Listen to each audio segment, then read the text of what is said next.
Selamat pagi rekan-rekan Pusat Edukasi Saham Indonesia. Berikut adalah Market Insight pagi hari ini, 23 Maret 2021. Berita pertama datang dari CNBC Indonesia. Bursa saham Amerika Serikat dibuka menguat pada perdagangan Senin, menyusul melambatnya laju kenaikan imbal hasil yield obligasi pemerintah Amerika Serikat.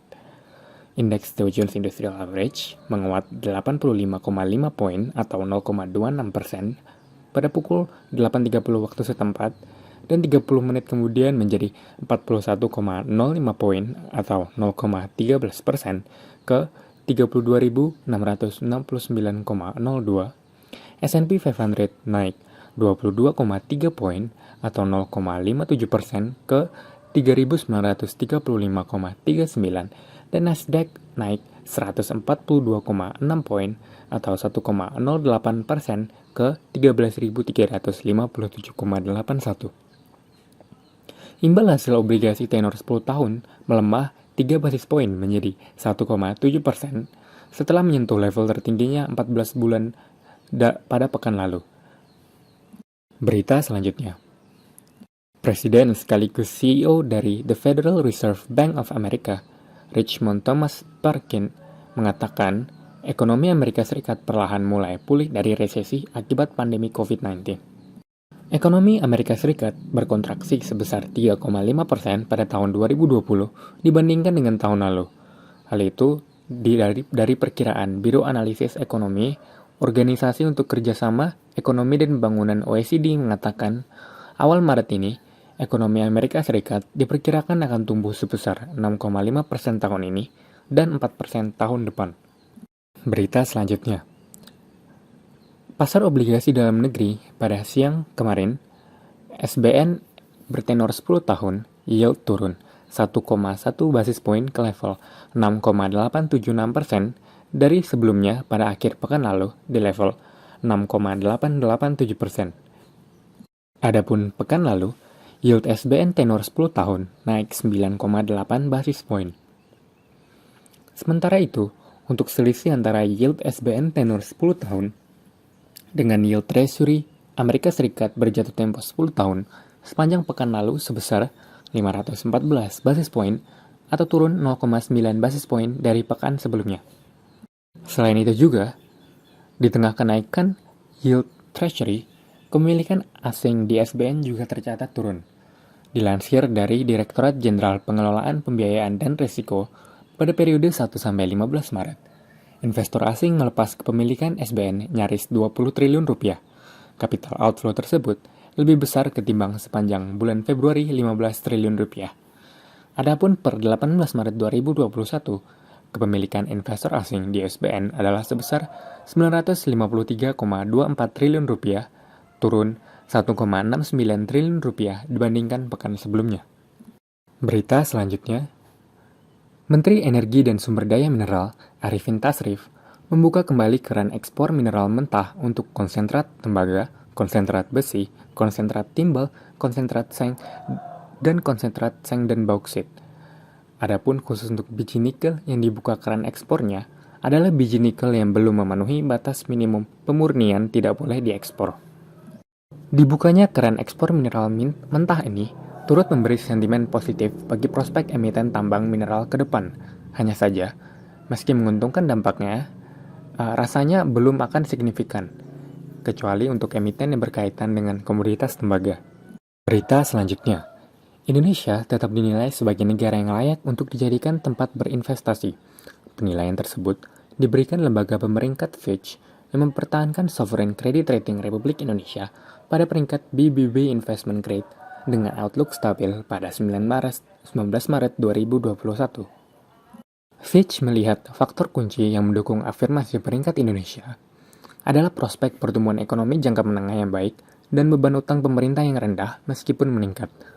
Di sisi lain, Fitch menggarisbawahi tantangan yang dihadapi, yaitu ketergantungan terhadap sumber pembiayaan eksternal yang masih tinggi, penerimaan pemerintah yang rendah, serta perkembangan sisi struktural seperti indikator tata kelola dan PDB per kapita yang masih tertinggal dibandingkan negara lain dengan peringkat yang sama.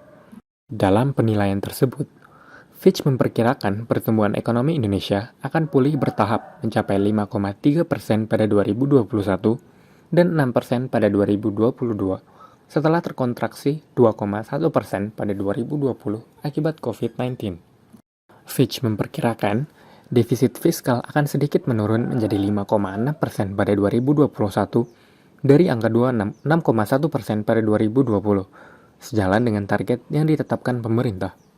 Dari sisi penerimaan, Fitch memperkirakan rasio penerimaan pemerintah akan membaik.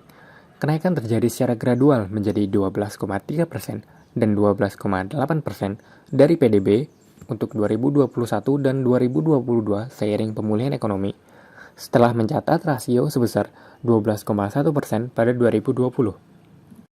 Hal ini terjadi karena respon pandemi yang dari kebijakan moneter yang dilakukan oleh Bank Indonesia. Bank Indonesia telah menurunkan suku bunga kebijakan sebesar 150 basis point sejak awal 2020, melonggarkan kebijakan makro-prudensial dan menambah likuiditas bagi sistem perbankan. Cadangan devisa juga meningkat mencapai 138,8 miliar US dollar pada akhir Februari 2021 dari 121 miliar US dollar pada akhir Maret 2020. Seiring berkurangnya defisit transaksi berjalan dari 2,7% PDB pada 2019 menjadi 0,4% PDB pada 2020. Berita selanjutnya, Menteri Pariwisata dan Ekonomi Kreatif Sandiaga Uno menyiratkan ada rencana pembukaan kembali akses wisatawan mancanegara pada pertengahan tahun ini. Meskipun begitu, pemerintah akan mengoptimalkan upaya untuk menggait wisatawan domestik sebagai tulang punggung pergerakan roda pariwisata domestik. Diharapkan, wisatawan domestik ini bisa mengambil peran dengan replacement value. Harapan pemerintah, wisatawan domestik bisa mereplace antara 50% hingga 70% dari wisatawan mancanegara. Berita selanjutnya, Panorama Destination atau PT Destinasi Tirta Nusantara (PDES) menyambut baik rencana pembukaan Bali pada bulan Juni atau Juli mendatang yang diungkapkan Presiden Joko Widodo. PDS akan menyambut pembukaan Bali secara bertahap melalui 3 green zone yang ditetapkan, yaitu Ubud, Sanur, dan Nusa Dua. Pada area green zone ini akan dilakukan percepatan vaksinasi agar dapat meningkatkan kenyamanan dan keamanan bagi para turis yang berlibur ke Bali. Dengan kesiapan Cleanliness, Health, Safety, Environment Protocol sesuai standar Kemenparekraf dan Safe Travel dari WTTC, destinasi optimis pembukaan Bali untuk kunjungan wisatawan mancanegara dapat menjadi titik tolak pulihnya wisatawan Indonesia, pariwisata Indonesia secara umum. Kita selanjutnya, sejumlah toko besi dan baja retail mengakui terjadi kenaikan harga jual ke hampir semua produk sejak Januari 2021. Kenaikan harga tersebut dipicu karena sejumlah hal. Pertama, harga bahan baku yang meningkat. Jika dibandingkan dengan akhir Januari 2021, kenaikan harga baku saat ini sudah naik sekitar 10%. Kemudian, pasokan besi dan baja yang terbatas seiring dengan permintaan yang meningkat. Permintaan besi dan baja meningkat karena adanya proyek-proyek yang sudah mulai berjalan. Informasi ini senada dengan penjelasan dari sejumlah produsen besi dan baja, yakni PT Krakatau Steel (KRAS) dan PT Steel Pipe Industry of Indonesia (ISSP).